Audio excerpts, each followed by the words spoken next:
See, how do you want to be remembered? How do you want the organization to be remembered? The organization as the one that brought safety, humanity, and the message of God to help the boxers and protect them. You're going to stay president for a while? As long as they re-elect me, I'll be more than happy, I can tell you that. Thank you. Hello again, everyone. Most of you probably went to bed last night thinking that James Buster Douglas was the new heavyweight champion of the world, and in a sane world, he should be, and perhaps eventually he will be. Seconds.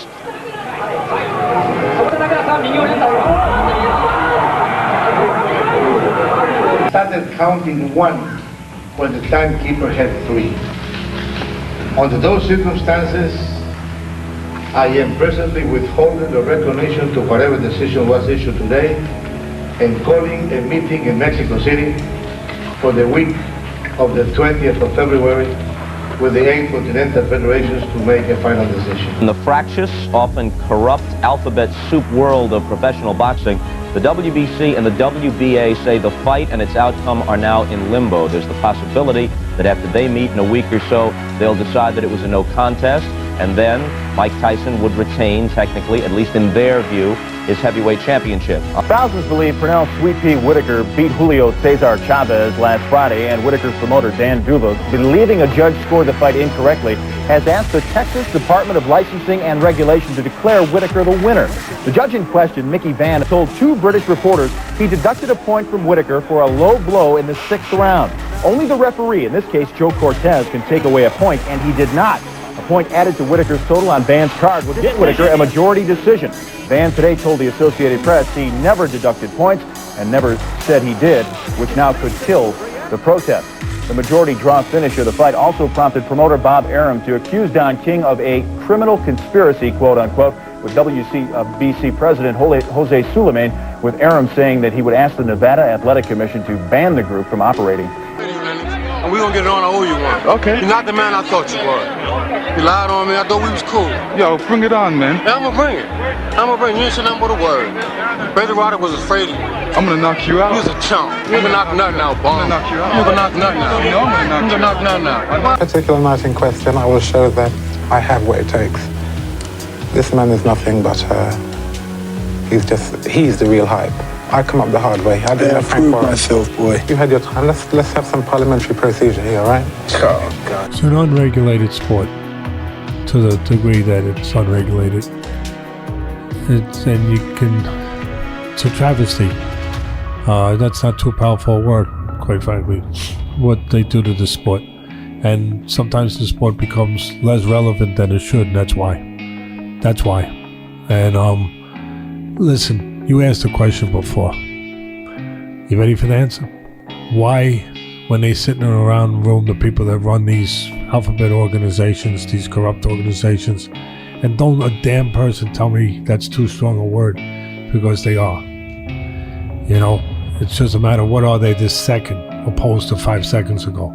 But they are. It's already been documented. It's already been, go do your work, go on Google. It's been documented with these organizations where some of the heads of them have been caught on tape selling ratings. So it's been documented. The problem is the FBI and the people that investigate this don't go after it the way they would go after you or somebody else.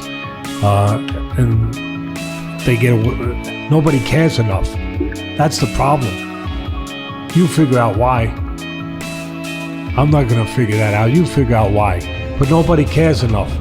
You see the senators, the congressmen, when something goes wrong in baseball, they get involved.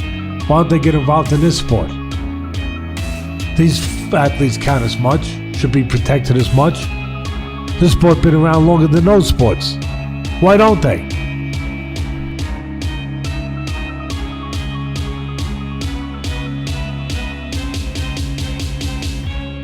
In the world of boxing, power and politics can often overshadow the sport itself, casting long shadows over the legacy of its leaders and the integrity of its matches.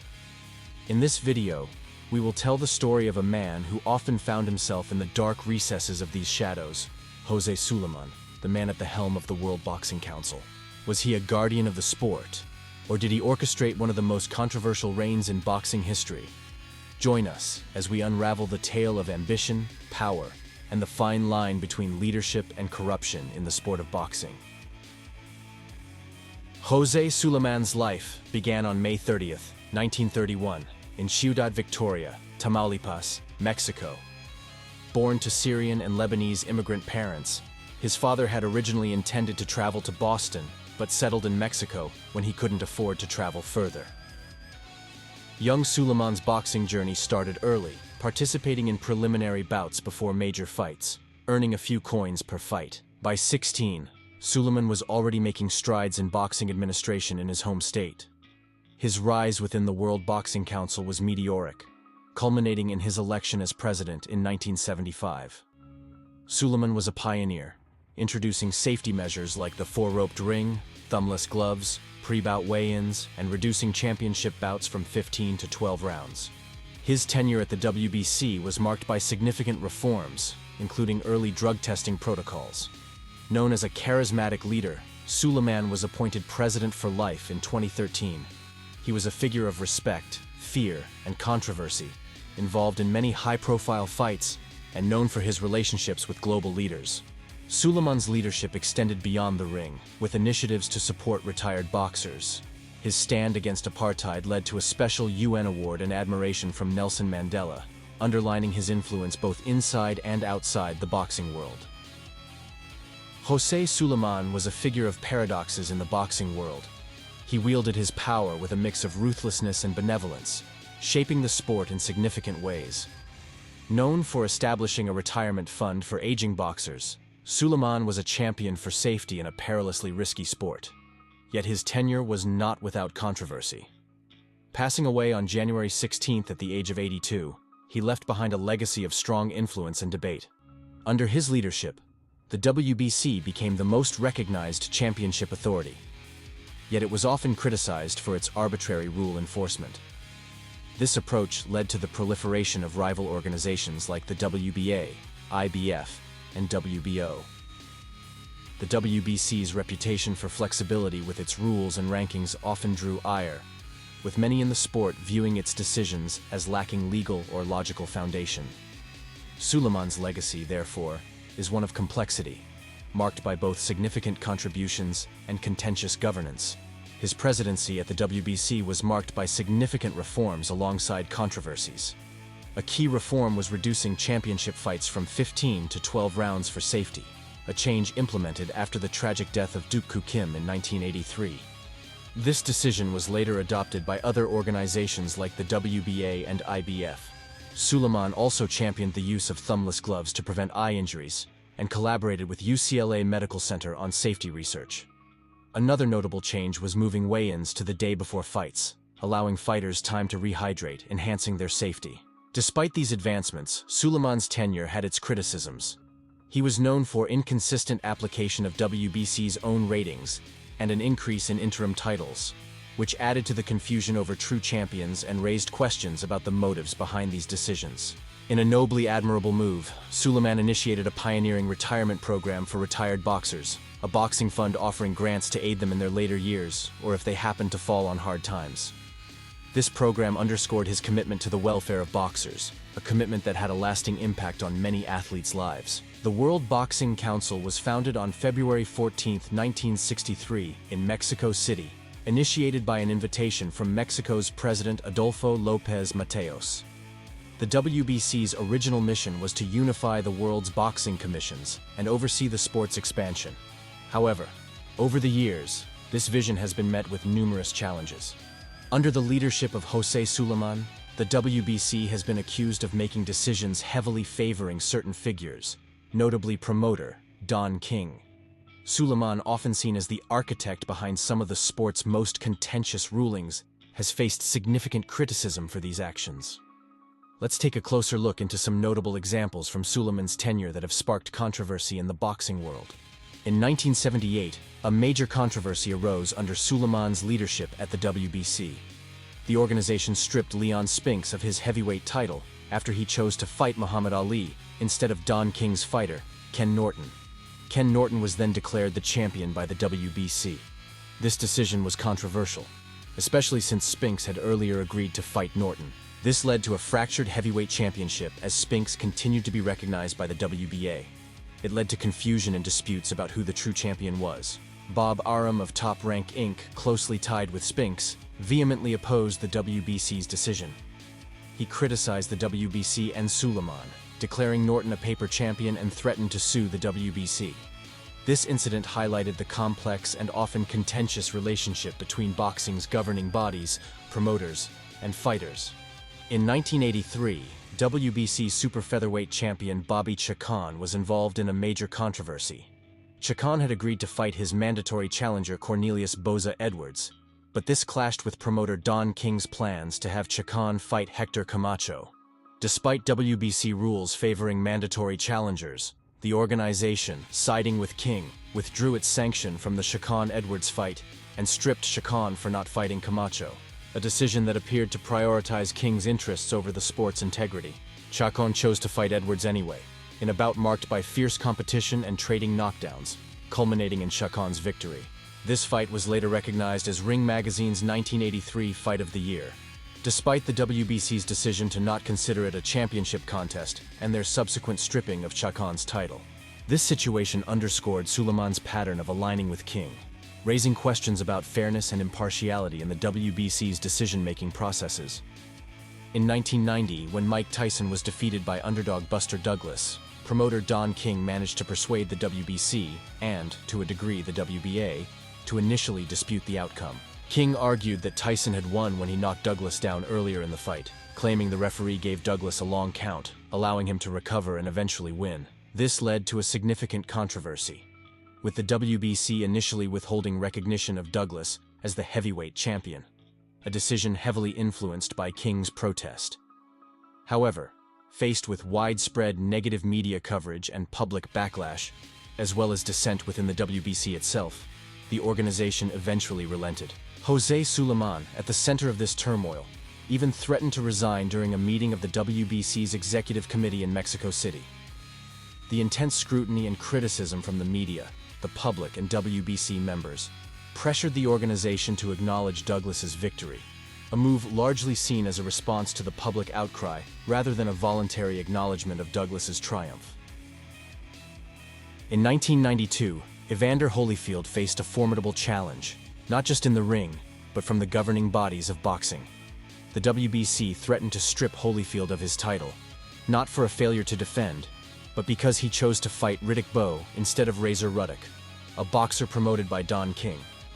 This move by the WBC once again highlighted the influence King had over the organization's decisions. In a bold response, Holyfield secured a court order to prevent the WBC from stripping his title. His action underscored the trials fighters often faced when going against the preferences of powerful figures in the boxing world. Holyfield later revealed in a taped deposition for the United States Senate Permanent Subcommittee on Investigations that the WBC's insistence on him fighting Ruddock was due to Ruddock's management by Don King. In a notable shift in policy during the 1990s, the WBC, which had previously prohibited its champions from unifying titles with WBO champions, made an exception to the rule for a high-profile fight.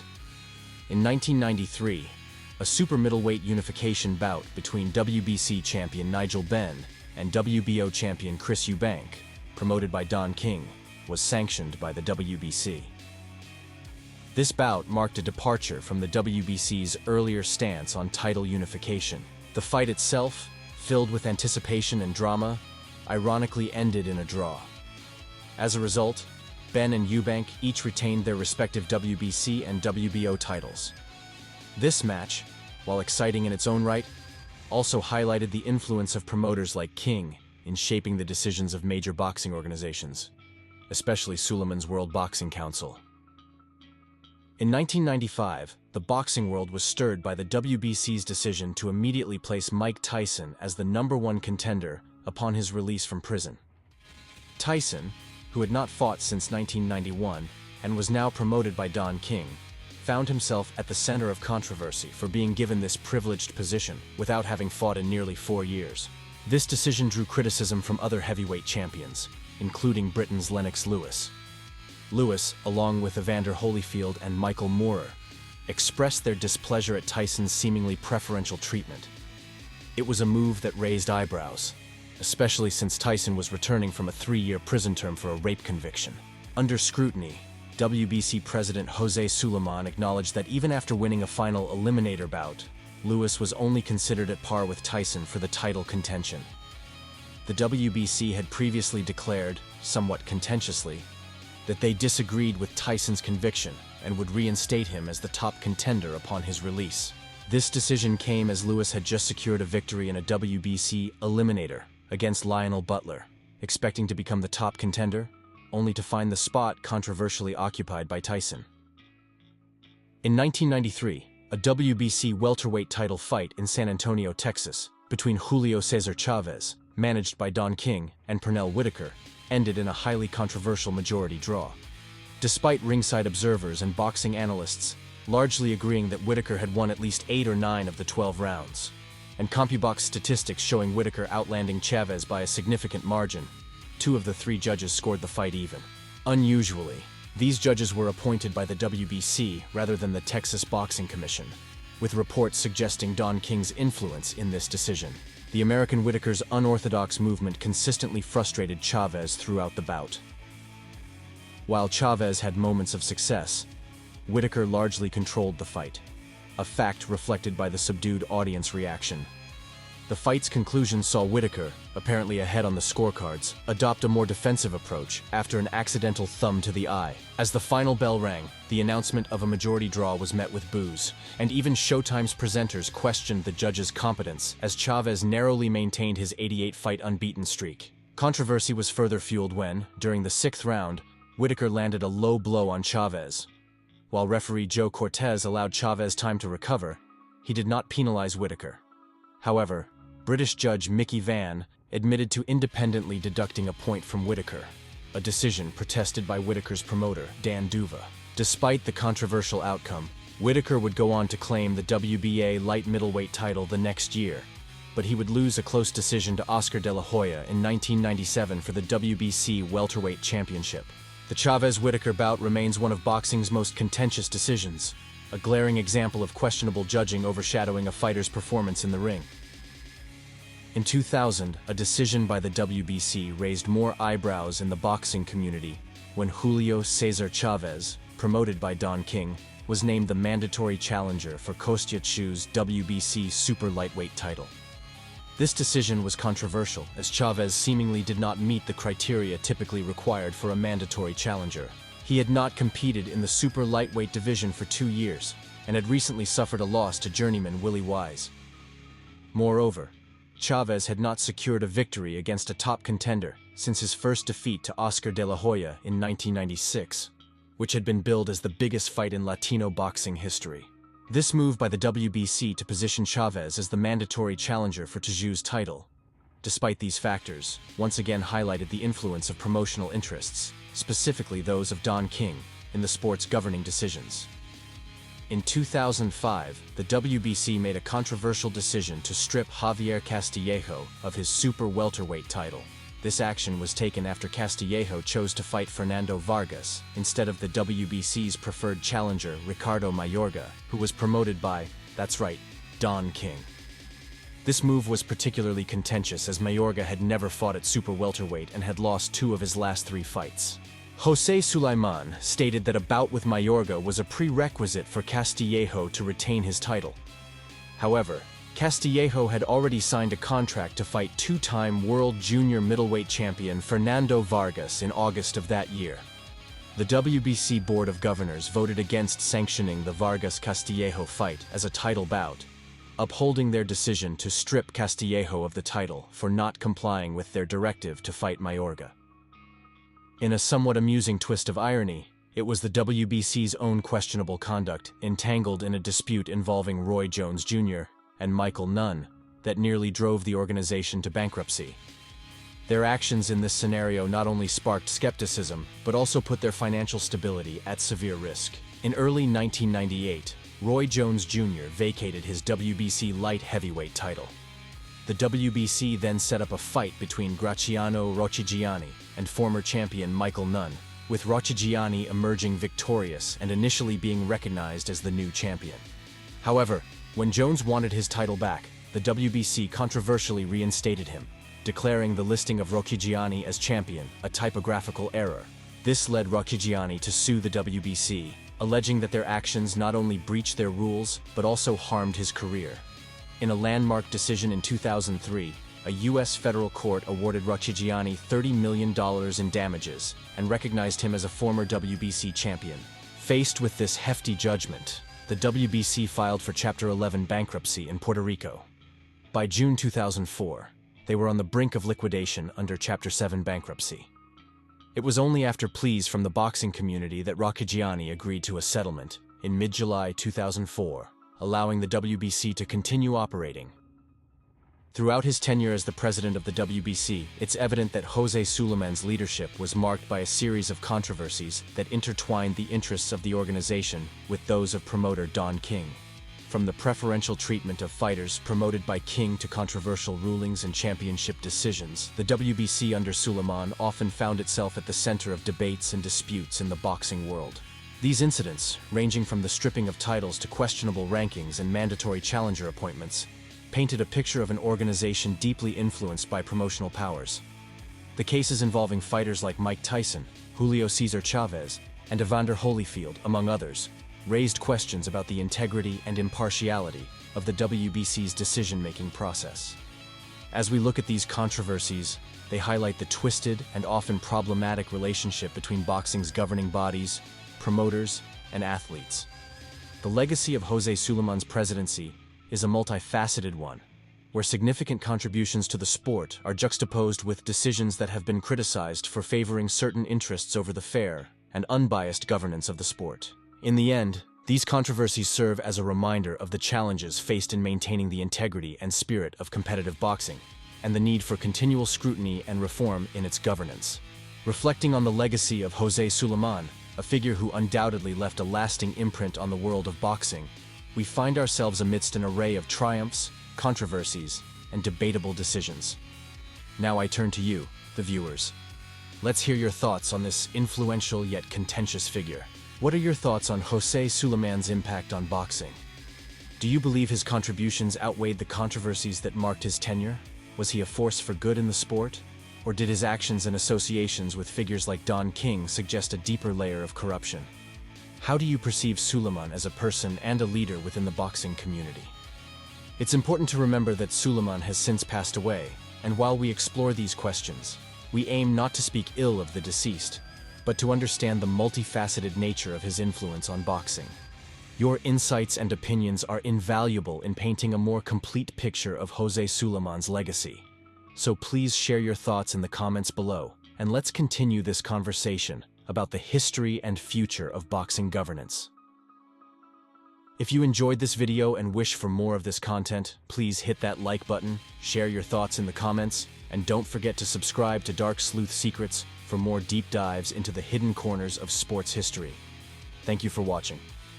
Until next time, stay curious and keep sleuthing.